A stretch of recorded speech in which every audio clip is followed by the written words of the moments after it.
ဒီခါဆိုလို့ရှိရင်တော့ကျွန်တော်တို့ UG ကကျွန်တော်တို့ကိုထွန်းအောင်လင်းနဲ့ကျွန်တော်တချင်းပုတ်သူဆိုရင်ပါတယ်ခင်ဗျာအဲ့တချင်းလေးရဲ့နာမည်ကတော့ကျွန်တော်တို့ဆုံးရှုံးလိုက်ရတယ်လို့ပြပေးထားပါတယ်လို့ဆုံးရှုံးလိုက်ရတယ်လို့မြင်ရပါတယ်ဒီတချင်းလေးကလည်းအရင်ကောင်းတဲ့တချင်းလေးဖြစ်တဲ့အတွက်ကြောင့်ကျွန်တော်နဲ့အတူတူဖြော်ပြပေးဖို့ကိုကြီးကိုထွန်းအောင်လည်းဒီနေရာနဲ့ကျွန်တော်ဖိတ်ခေါ်ရပါတယ်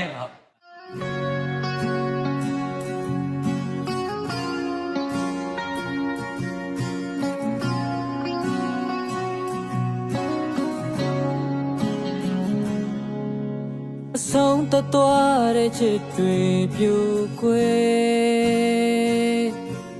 ဘာကိုလေးထားခဲ့လဲချစ်တွေတန်ဖို့မဲပုံထားလို့သွားပြီပဲအချစ်ရဲ့ညစ်ပေနေစေ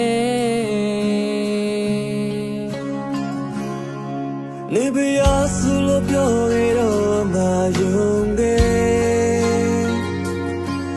ဘာဒီရဲ့တဲ့စိတ်နဲ့ငါကိုချစ်ဆုံးပဲအရှင်ကရထတောင်းမမဲလင်းလိမ့်နာတဲ့ခွင်လပေးကိုရတံပေးဖို့ခန္ဓာရဲ့ကဘာကြီးတောင်ရောင်နေမိန်သွားတယ်အသေးလေးရဲ့မင်းမုံကြောင်ချစ်နိုင်တယ်လွန်သမားတယောက်ရဲ့ပူပင်နဲ့ချေရရှုံးလေးများသွားတယ်မျောလင်းခဲ့ပြီးခုတော့ငါတယောက်တည်းဆုံးရှုံးလိုက်ရတယ်လွတ်ပြလိုက်ကြတယ်အချစ်စိတ်ချက်နေခဲ့ပြိုလဲသွားခဲ့ရတယ်ရင်ခွဲသွားခဲ့ရတယ်ယူနှံသွားခဲ့တယ်မခတ်ချင်နေစေအတေးကငါရဲ့ကဘာဆုံးရှုံးလိုက်ရတယ်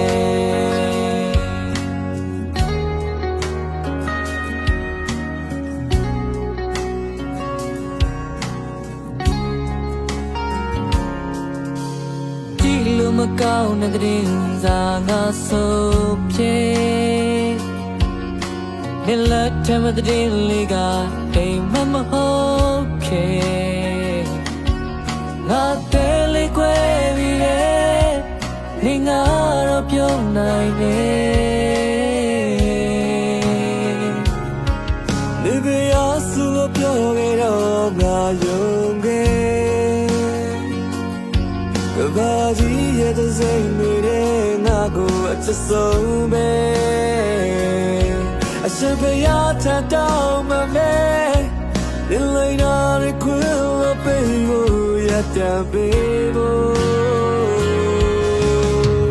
ခန္ဓာရဲ့ကဘာကြီးတောင်ရောင်နေမိန်သွားတယ်တဲလေးရဲ့မင်းမုံကြောင်ချစ်နိုင်တယ်လောကမှာတယောက်ရဲ့ပူပင်နဲ့အချစ်ရဲ့ရှုံးလေးများစွာတဲ့မျောလင်းနေပြီခုတော့ငါတယောက်တည်းရှုံးလိုက်ရတယ်လွတ်ပြလိုက်ကြတယ်ချစ်စိတ်တန်နေခဲ့ပြိုလဲသွားခဲ့ရတယ်ရင်ခွဲသွားခဲ့ရတယ်ယူနှံသွားခဲ့တယ်တမခတ်ချင်နေစေအတေးကငါရဲ့ကဘာဆုံးရှုံးလိုက်ရတယ်အတမကချင်နေစေအတေးကငါရဲ့ကဘာဆုံးရှုံးလိုက်ရတယ်ဒီလိုများနေကြပါလေဆရာ ဟုတ်ပါတယ်ဟုတ်ကဲ့ ကောင်းကိုဒီတက်မကပို့ပြီးတော့အောင်မြင်ပါစေလို့လည်းကျွန်တော်ဒီနေရာကနေဆုတောင်းပေးလိုက်ပါတယ်ဟုတ်ကဲ့ကိုပေးတဲ့ဆုနဲ့ပြည့်ချင်ပါတယ်ခင်ဗျာပြေဝပါစေဟုတ်